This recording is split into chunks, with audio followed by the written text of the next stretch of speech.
Hello, I'm Tom Collins, and if you're familiar with my work, you know that I'm usually a mystery writer. However, I departed from that genre to write about an extraordinary place in our country, a city in northwestern North Carolina, and it's Asheville, and the book is called Exploring Asheville. Its history, attractions, mysteries, ghosts, and tall tales. I was attracted to the city because I kept hearing people call it the weirdest, happiest, quirkiest, most haunted place in America. And those last few items certainly piqued my interest as a mystery writer. But the more I researched the place, the more I visited it and experienced it, I discovered its rich history and diverse culture. I also discovered that there are more things to do and see in the Asheville area than one can possibly experience in a lifetime. Did you know that a pig was instrumental in shaping Asheville as it exists today? The pig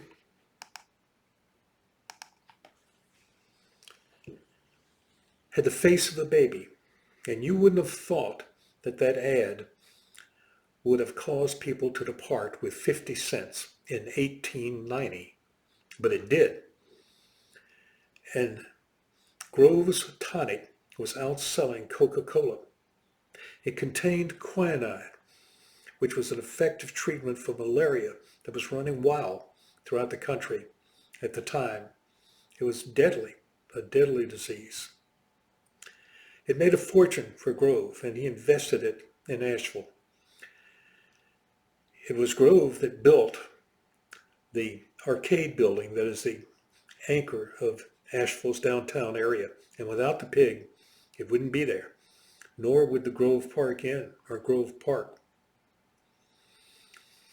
And there's more about the pig and about Edwin Grove in the book, along with a few other items I want to tell you about. Did you know that northwestern North Carolina was the seventh largest apple growing region in the country? And that right around Asheville, there are over 40 varieties of apples grown. You can visit those apple farms. You can walk through the orchards and pick your own apples if you're inclined to do so. And you can also visit the farm stores where you can purchase apples and also sample the many products made from apples, from cider to apple pie. And what Napa is to cheese, what Napa is to wine, Asheville is to cheese.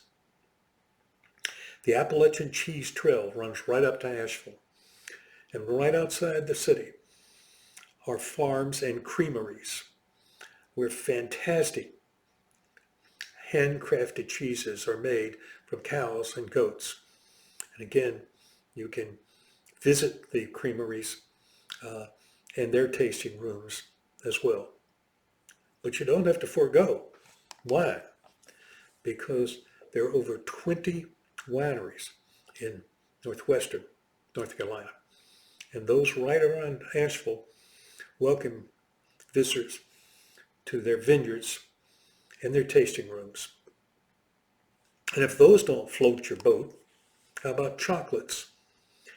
Asheville is famous for its chocolates, and you can visit the chocolate factory, and you'll discover that many diners at night forego dessert and walk over to the French Broad Chocolate Lounge to sample all of the wonderful chocolates for the rest of the evening.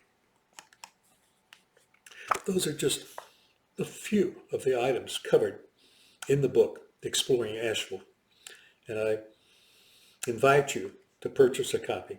You can do so from your local independent bookstore or from Amazon or any other of the online retailers out there. If you're headed towards Asheville, we're moving there. It's an indispensable guide to make sure that you get the most out of your experience. But if you've never put a foot in Asheville, the mysteries, ghosts, and tall tales covered in the book are entertaining enough to make buying the book worthwhile. Thank you for spending this time with me.